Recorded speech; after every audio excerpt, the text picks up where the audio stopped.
Live commentary, Blues against Reading live. Blues all but assured of a place in the Championship playoffs. And then from 3, I think it's fair to say, it's the big one. Albion against the Villa. Now, we've spoken before on this programme about one family's call for an independent inquiry into the Birmingham pub bombings. 21 people died and 182 people were injured when 2 bombs exploded at the Mulberry Bush and the tavern in the town 37 years ago. Julie and Brian Hambleton, who started the petition, lost their sister Maxine in the pub bombings. She was just 18. Julie spoke to me last month about how strong her family's need for justice is. Imagine, if you can, your brother, sister, mother, father. I mean, it's something we don't want you to really think about, but imagine that they are mercilessly, callously murdered to the point where they're unrecognisable.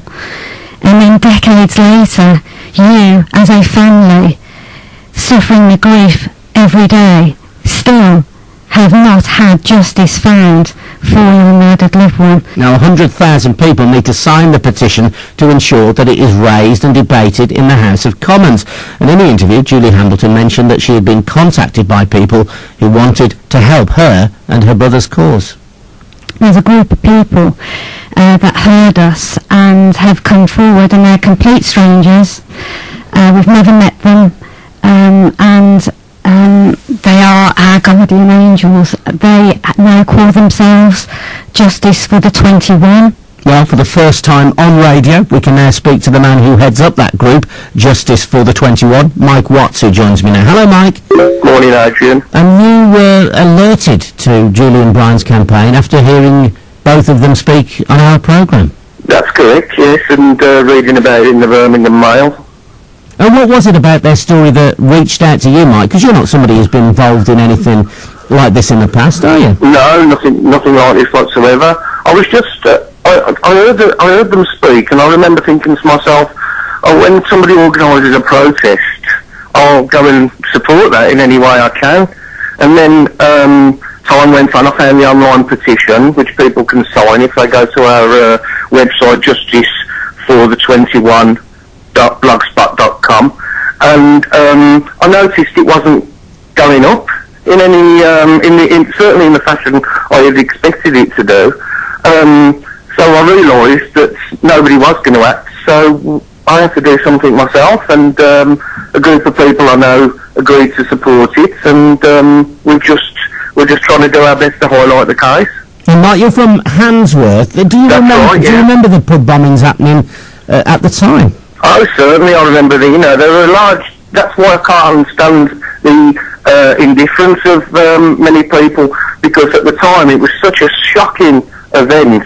And it ranged, it wasn't a facet of the community that it didn't hit.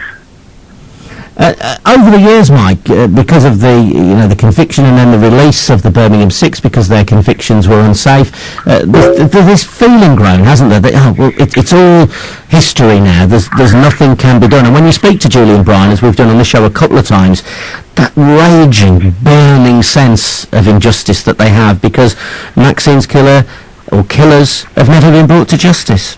It's brought out some strong feelings in me. I'm very annoyed at the apparent indifference of the authorities in investigating the case. I mean, we've got to look at what justice is, and justice is right or wrong. If you've got something, a basic flaw, such a massive injustice, because we're talking about mass murder, Adrian, we're talking about the mass murder of 21 innocent, ordinary working class Brummies, who I'd say they were slaughtered like animals, but they weren't, because animals are stunned. They were just cold.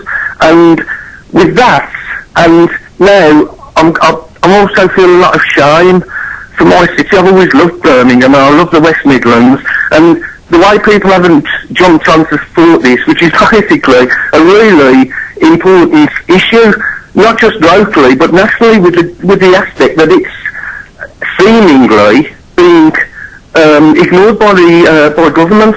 Yeah, I noticed in, I think, the Sunday Mercury on Sunday that Paddy Hill is one of the Birmingham Six who was wrongly convicted of the Birmingham pub bombings. He's now added his name to the petition. Yeah, I noticed that. And to be honest, I wasn't as surprised as a lot of people was, because when you consider what happened to the Birmingham Six, let's go from the 1991 appeal. Their convictions were announced unsafe and unsatisfactory.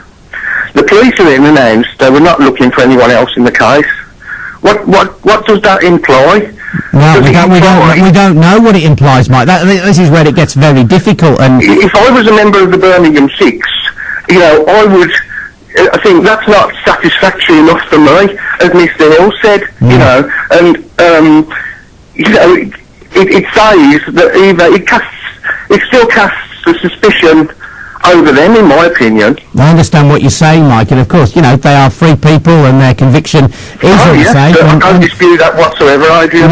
Yeah. So you've launched this this blog now, and you're just trying to raise, I suppose, awareness and just make sure people realise that, you know, it could be them, it may be them at some point in the future. Everybody who has been the victim of wrong, of injustice, deserves justice. This is a stain, in my opinion, not just on Birmingham, but on the West Midlands. What they're saying basically is people have committed mass murder here, and they're still, I would presume, still walking around having family lives. Something which is denied to the Hambleton family, and we see so many cases where new forensic techniques are, applied to old evidence. And the total reticence of the authorities to even investigate this in the case of the Birmingham pub bombings. Doesn't Mrs. Hambleton Senior feel the same sort of pain that Doreen Lawrence feels? Very interesting, Mike. Thank you for that. Mike, we've got to go because we're coming up to the news, but I appreciate that, and really powerful testimony. That's Mike Watts, who's behind Justice For, that's a number 4, Justice For, the 21.blogspot.com. We'll talk more about this story again, I promise you. Let's get the travel.